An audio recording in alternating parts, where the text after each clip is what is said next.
그 다음에 이게 이제 갈등이 생기기 시작하면 부부간에 이제 다툼이 생기잖아요. 언성도 높아지고 내 말을 못 알아듣는데 어떡하겠어. 소리를 좀 질러줘야지. 누가 먼저 지르기 시작할까요? 대개는 남편이 질러요. 남편이. 왜? 아니 참다가 방귀 낀 놈이 성낸다고 지가 잘못해놓고 소리를 지르기 시작한단 말이에요. 왜? 자존심을 건드리는 거야. 부인들이 자꾸. 당신은 말이야 지금 나의 누구 아빠는 아직도 나가서 일하고 있는데 뭐야 지금. 돈을 말이야 이거 갖다 주고 나쁘고 살으라고 그러니 내가 어떻게 사냐고.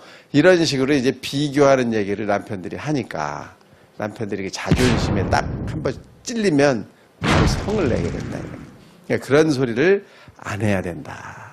남편 기를 살려주라고 그랬죠? 남편이 여기서 자존심이 팍 떨어지면 문제가 커지는 거죠. 이때 남편은 항상 결혼한 남자는 머릿속에 어깨 위에 이따만한 큰 책임감을 지고 삽니다.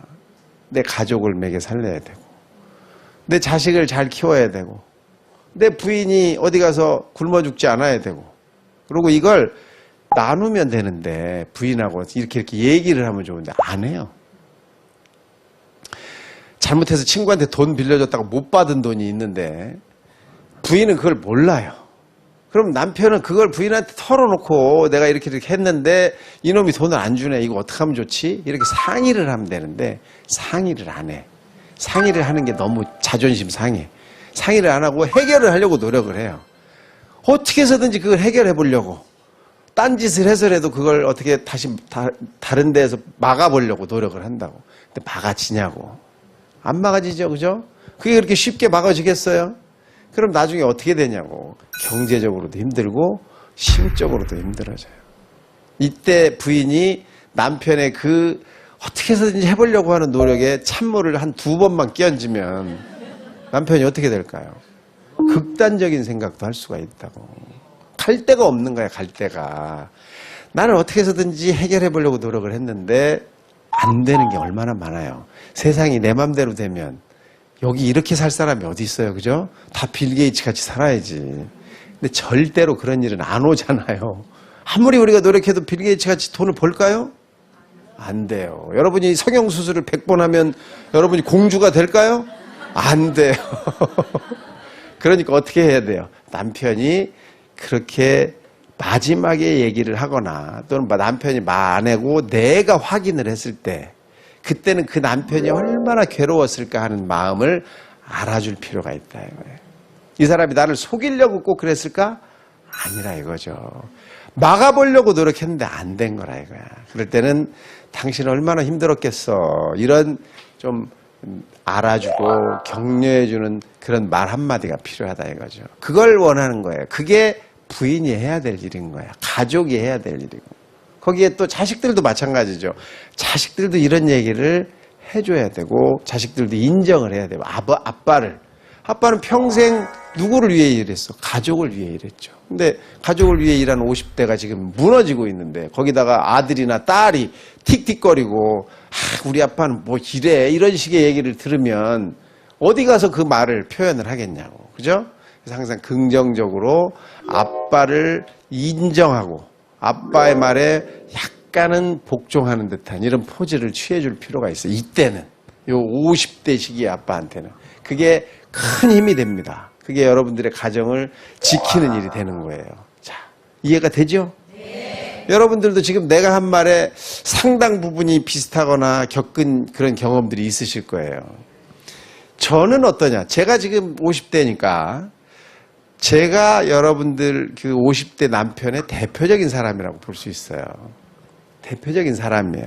생긴 것도 뭐 잘나지도 못했고 뭐 그렇다고 큰 돈을 버는 사람도 아니고 다만 이 말을 좀 잘한다고 텔레비에 가끔 나오고 있어요. 그죠? 이런 데 나오는 데까지도 상당히 여러 가지 일이 있었죠. 저도 힘들었어요. 근데 저는 일찍 실패를 했어요. 저는 가정의학과 전공을 하고 전문의가 된 다음에 엄청 잘 나갔어요. 저는 지방대학 출신이어서 제가 연세대학에서 가정의학을 했는데 연세대학에서 가정의학을 하면서 내가 교수가 될 가능성이 없는 거죠. 내가 거기 출신이 아니니까. 그렇죠? 그렇지 않겠어요? 여러분이 생각해도 그렇잖아요. 그래서 목표를 다르게 정한 거죠. 나는 나가서 개업을 해야 된다. 거기 남을 수가 없으니까 나왔어요. 3년 동안 개업을 했는데 마지막 해에는 환자가 하루에 500명씩 왔어요. 그만큼 내가 환자들한테 해주거나 환자들이 나한테 받는 만족감은 충분히 내가 그런 탤런트가 있다라는 거죠. 잘 나가니까 어떻게 해요? 딴짓을 합니다. 사업을 해요. 사업을. 여기 있는 분들도 다 똑같고 TV를 보시는 분들도 똑같아요. 자기가 잘하는 게 있으면 끝까지 그걸 해야 돼. 가수면 끝까지 노래를 해야지 딴짓을 하면 안 되고, 개그맨은 끝까지 개그를 해야지 사업을 하면 안 되는 거예요. 저도 사업을 했어요. 제가 잘 나가니까 누가 와서 찌르죠. 야, 이거 하면 괜찮을 것 같은데. 컴퓨터 프로그래밍 사업을 해서 쫄딱 망하고, 또 그거 망하니까 이제 병원을 무슨 프로그래밍을 한다고 해서 그 쫄딱 망하고, 마지막에는 어떻게 망해요? 제가 자라날 때 삐삐 아세요? 삐삐? 그다음에 핸드폰이 처음 벽돌만한 것부터 시작해서 핸드폰 장사를 했어요. 엄청 크게 한 거예요. 근데 그게 IMF가 타고 왔어. 내 돈 가져간 사람들이 돈을 한 푼도 안 내는 거야. 그래서 제대로 망한 거예요. 그러고 이제 그때 제가 서울이라는 데로 옵니다. 다시 서울로 왔는데 어느 병원으로 제가 초빙이 돼서 왔는데 월급을 차압당해. 야, 뭐 유명하다, 조금 잘한다고 그래서 데려왔는데 월급을 차압당하는 의사야. 제가 얼마나 참 그 병원을 다니는 게 낯뜨겁고 별로 그렇게 이쁘지가 않잖아요. 거기다가 그런 이 차압당하는 의사가 나가서 맨날 술 먹고 놀 수가 있어요? 할 데가 없어. 그래서 뭐를 해요? 논문을 씁니다. 3년 동안 논문을 30개를 써요. 그 당시에는 논문이라는 게 별로 중요하지도 않던 시기예요. 근데 할 일이 없어, 내가. 밤에 할 일이 없어요. 그 논문을 썼어요. 그랬더니 그게 나를 점점 부르는 일이 되고, 다른 사람들이 나를 불러서 강의하라고 하는 미천이 된 거예요. 점점 그렇게 되니까 내가 자꾸 올라간 거예요. 그러고 3년 만에 그 소송에서 제가 이겨요. 대법원에 가서 이겨서 개돈이 와. 그래서 지금 제가 이 자리에 있는 거예요. 그 3년 또는 그 차압당하는 시기가 없었으면 전 뭐 그냥 일일이 만보로 살았겠죠, 또. 그래서 여러분한테 온, 또 나한테 왔던 이런 위기는 기회가 된다.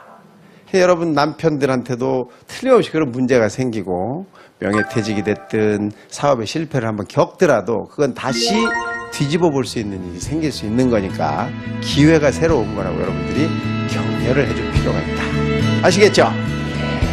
남편의 길을 살립시다.